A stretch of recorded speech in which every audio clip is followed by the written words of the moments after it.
High নিউজে সকলকে স্বাগত। সঙ্গে রয়েছে আমি রিম্পি। শুরু করছে নিউজ টুডে। আর শুরুতে চোখ রাখবো আজকের হেডলাইন্সে।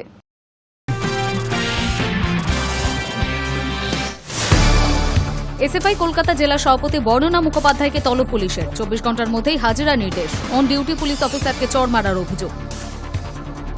মুখ্যমন্ত্রীর প্রশংসায় দিলীপ। মুখ্যমন্ত্রীর বিরুদ্ধে অন্তত দুর্নীতির কোনো অভিযোগ নেই, দাবি দিলীপের। ফের মেট্রো বিভ্রাট। নোয়াপাড়া কারশেডে বিদ্যুতের সমস্যার জেরে স্টেশনে মেট্রো ঢুকতে দেরি। অফিস টাইমে ভোগান্তির শিকার যাত্রীরা। ভূমিকম্পে কেঁপে উঠল রাজধানী শহর। দিল্লির পাশাপাশি নয়ডা, গুরগাঁও, গাজিয়াবাদ, ফরিদাবাদেও কম্পন। রিক্টার স্কেলে কম্পনের মাত্রা 4.1।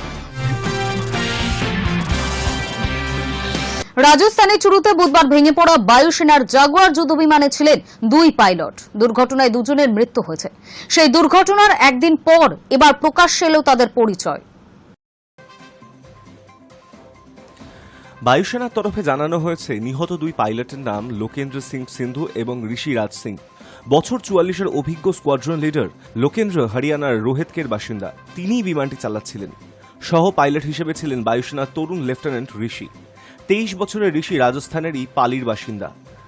বুধবার দুপুরে প্রশিক্ষণের সময় চুরু জেলার রতনগড় শহরের অদূরে ভানুদা গ্রামের মাঠে 2 আসনের যুদ্ধবিমানটি ভেঙে পড়ে দাউ দাউ করে জ্বলতে থাকে। খবর পেয়ে ঘটনাস্থলে পৌঁছয় দমকল এবং পুলিশ।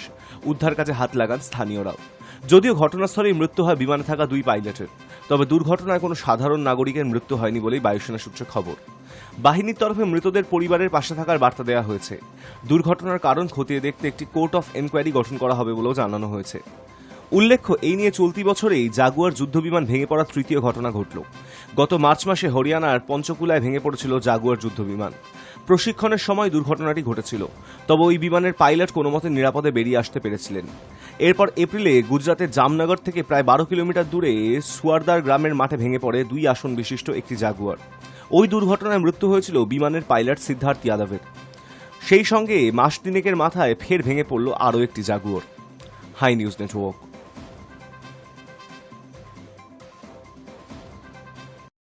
ভারতে ইন্টারনেট পরিষেবা চালু করার জন্য নিয়ামক সংস্থার অনুমোদন পেল ইলন মাস্কের সংস্থা স্টারলিংক।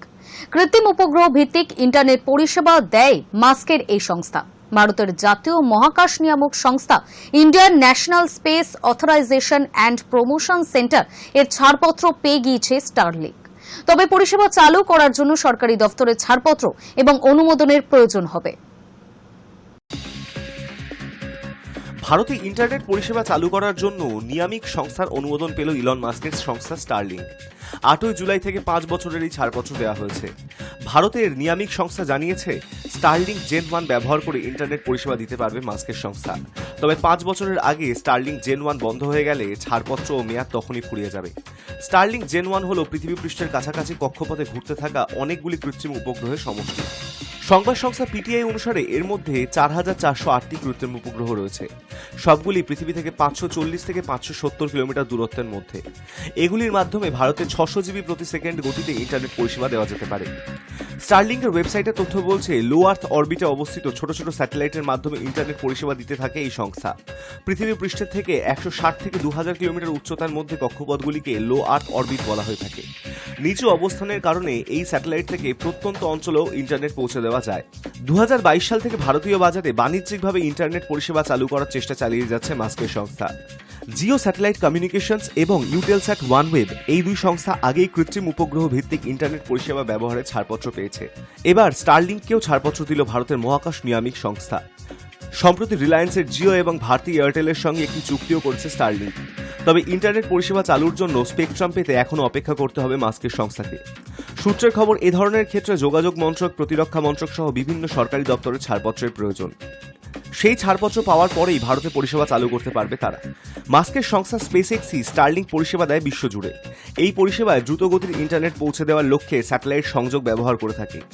যেহেতু এটি কোনো ফাইবার কেবলের মাধ্যমে পরিষেবা প্রদান করে না, তাই প্রত্যন্ত অঞ্চলে সেই পরিষেবা পৌঁছতে পারে। প্রাকৃতিক দুর্যোগেও পরিষেবা ব্যাহত হয় না বলেই দাবি সংস্থার। High News Network. মুম্বাইয়ের সাংবাদিক সম্মেলনে গিয়ে বিতর্কে জড়িয়েছেন প্রসেনজিৎ চট্টোপাধ্যায়।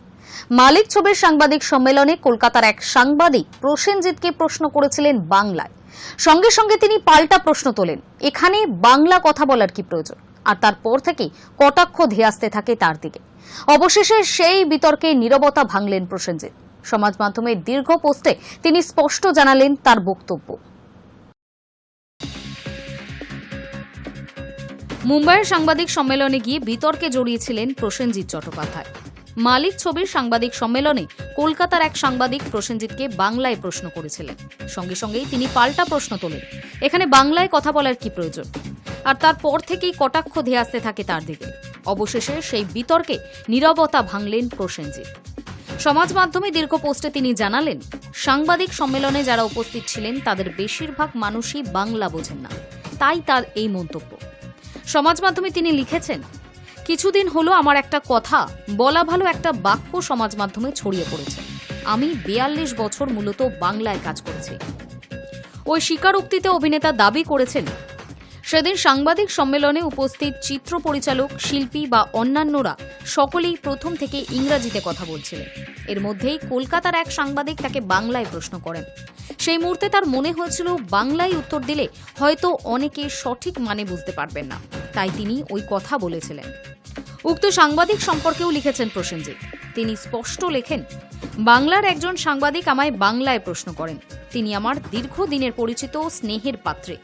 যেহেতু ওখানে বাংলা ভাষা বোঝেন না এমন মানুষের সংখ্যাই বেশি, তাই খানিকটা বাধ্য হয়েই আমি ওকে বলি বাংলায় কেন প্রশ্ন করছেন। কিন্তু তারপর থেকে যেভাবে কলকাতা সহ গোটা বাংলায় তিনি কটাক্ষের শিকার হচ্ছেন, তাতে কষ্ট পাচ্ছেন বলেই জানান অভিনেতা।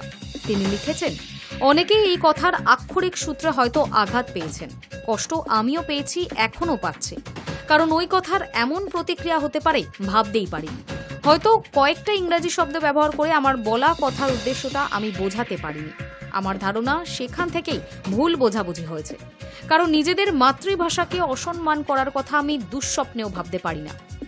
আমার প্রশ্ন বুম্বাদাকে, সেটা হচ্ছে যে বাংলায় তোমাকে পুলিশের ছুটিতে দেখেছি প্রবীর রায়চৌধুরী, এখানেও দেখে মনে হচ্ছে ওইরকমই একটা কিছু।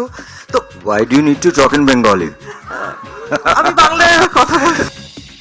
বাংলা ভাষা নিয়ে নিজের আবেগ উজাড় করে দিয়েছেন তিনি। প্রসেনজিৎ লিখেছেন, বাংলা আমার প্রাণের ভাষা, ভালোবাসার ভাষা। তবে চিরকাল আমার কাছে বাংলার মানুষের বিচার শিরোধার্য। জীবনের শেষ দিন পর্যন্ত এই ধারণা অটুট থাকবে। তবে শেষে যেটা না বললেই নয়, আমি এটুকু বুঝেছি আমার বলা কথায় আপনাদের যথেষ্ট আঘাত লেগেছে, তাই আমি দুঃখিত। High News Network. বাণিজ্য চুক্তি নিয়ে নয়াদিল্লি ওয়াশিংটন আলোচনার আবহে আরও 6টি দেশকে শুল্ক চিঠি পাঠালেন মার্কিন প্রেসিডেন্ট ডোনাল্ড ট্রাম্প। এদের মধ্যে ইরাক, আলজেরিয়া ও লিবিয়ার পণ্যের ওপর 30%, ব্রুনেই এবং মলডোভার উপর 25% এবং ফিলিপিন্স থেকে আমদানি করা পণ্যে 20% চাপানো হতো বলেই মার্কিন বাণিজ্যের দফতর জানিয়েছে। বুধবারই শেষ হয়েছে মার্কিন প্রেসিডেন্ট ডোনাল্ড ট্রাম্পের পারস্পরিক শুল্ক স্থগিত রাখার 90 দিনের সময়সীমা। যদিও মার্কিন বাণিজ্য সচিব হাওয়ার্ড লুটনিক ইতিমধ্যেই জানিয়ে দিয়েছেন, বুধবার স্থগিতাদেশের মেয়াদ শেষ হওয়ার পরেই বর্ধিত শুল্ক কার্যকর হয়নি।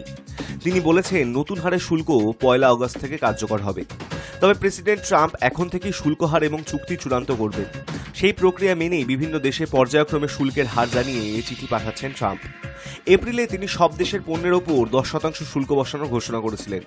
নতুন ব্যবস্থায় তার পরিবর্তন হয়েছে। ট্রাম্পের নতুন ঘোষণায় শুল্ক কমেছে Kazakhstan, Laos, Myanmar, Tunisia, Serbia, Cambodia এবং বসনিয়ার। কাজাখস্তানের ওপর শুল্ক 27% থেকে কমিয়ে 25% হয়েছে। লাওসের 48% থেকে কমে হয়েছে 40%। মায়ানমারের ক্ষেত্রে 44% থেকে কমিয়ে 40% করা হয়েছে।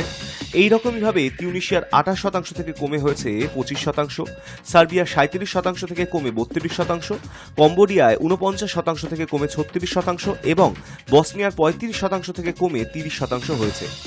ট্রাম্প সোমবার ব্রিক্স গোষ্ঠীভুক্ত দেশগুলির ওপর 10% বাড়তি শুল্ক আরোপের হুঁশিয়ারিও দিয়েছেন। রাশিয়া, চীন, ব্রাজিলের পাশাপাশি ভারতও ব্রিক্স জোটের সদস্য। ওয়াশিংটনের সঙ্গে ইতিমধ্যেই বাণিজ্য চুক্তি সেরে ফেলা চীন ছাড় পেলেও ভারতের ক্ষেত্রে কি হবে তা এখনো অনিশ্চিত। High News Network. বৃষ্টি কমলেও এখনো মেঘাচ্ছন্ন কলকাতার আকাশ। বৃহস্পতিবার সকালেও রোদের দেখা মেলেনি। আলিপুর জানিয়েছে, কলকাতায় বৃহস্পতিবার ভারী বৃষ্টি না হলেও বিক্ষিপ্তভাবে কোথাও কোথাও বজ্রবিদ্যুৎ সহ হালকা থেকে মাঝারি বৃষ্টিপাত হতে পারে। সঙ্গে ঝড় বৃষ্টি চলবে দক্ষিণবঙ্গের আরও 7 জেলায়। বৃষ্টি কমলেও এখনও মেঘাচ্ছন্ন কলকাতার আকাশ। বৃহস্পতিবার সকালেও রোদের দেখা মেলেনি। আলিপুর জানিয়েছে, কলকাতায় বৃহস্পতিবার ভারী বৃষ্টি না হলেও বিক্ষিপ্তভাবে কোথাও কোথাও বজ্রবিদ্যুৎ সহ হালকা থেকে মাঝারি বৃষ্টিপাত হতে পারে। সঙ্গে ঝড় বৃষ্টি চলবে দক্ষিণবঙ্গের আরও 7 জেলায়। হাওয়া অফিস জানিয়েছে, গত 24 ঘন্টায় দক্ষিণবঙ্গে বৃষ্টি কমেছে। বৃহস্পতিবারও উত্তর 24 পরগনা, দক্ষিণ 24 পরগনা, 2 মেদিনীপুর, পুরুলিয়া, ঝাড়গ্রাম এবং বাঁকুড়ায় বজ্রবিদ্যুৎ সহ ঝড় বৃষ্টি হতে পারে। এছাড়া সপ্তাহভর দক্ষিণবঙ্গের সব জেলাতেই হালকা থেকে মাঝারি বৃষ্টি চলবে। ভিজবে কলকাতাও। আগামী সোমবার 2 24 পরগনায় ফের ভারী বৃষ্টি হতে পারে। তার আগে দক্ষিণবঙ্গে আবহাওয়ার বিশেষ উন্নতি হওয়ার সম্ভাবনা নেই। উত্তরবঙ্গেও গত 24 ঘন্টায় সেরকম ভারী বৃষ্টি হয়নি। দার্জিলিংয়ে 23.2 মিলিমিটার, কালিম্পংয়ে 31 মিলিমিটার এবং কোচবিহারে 24.5 মিলিমিটার বৃষ্টি হয়েছে। এছাড়া উত্তরের বাকি জেলাগুলিতে সামান্যই বৃষ্টি হয়েছে। তবে আলিপুর জানিয়েছে, রবিবার ফের ভারী বৃষ্টি শুরু হতে পারে উত্তরবঙ্গে। ওই দিন জলপাইগুড়ি ও আলিপুরদুয়ারে ভারী বৃষ্টির পূর্বাভাস রয়েছে। বৃহস্পতিবার কলকাতার সর্বনিম্ন তাপমাত্রা ছিল 25.1 ডিগ্রি সেলসিয়াস, স্বাভাবিকের থেকে 1.8 ডিগ্রি কম। বুধবার সর্বোচ্চ তাপমাত্রা ছিল 27.4 degree Celsius. High News Network. নিয়ে নেব একটা ছোট্ট বিরতি।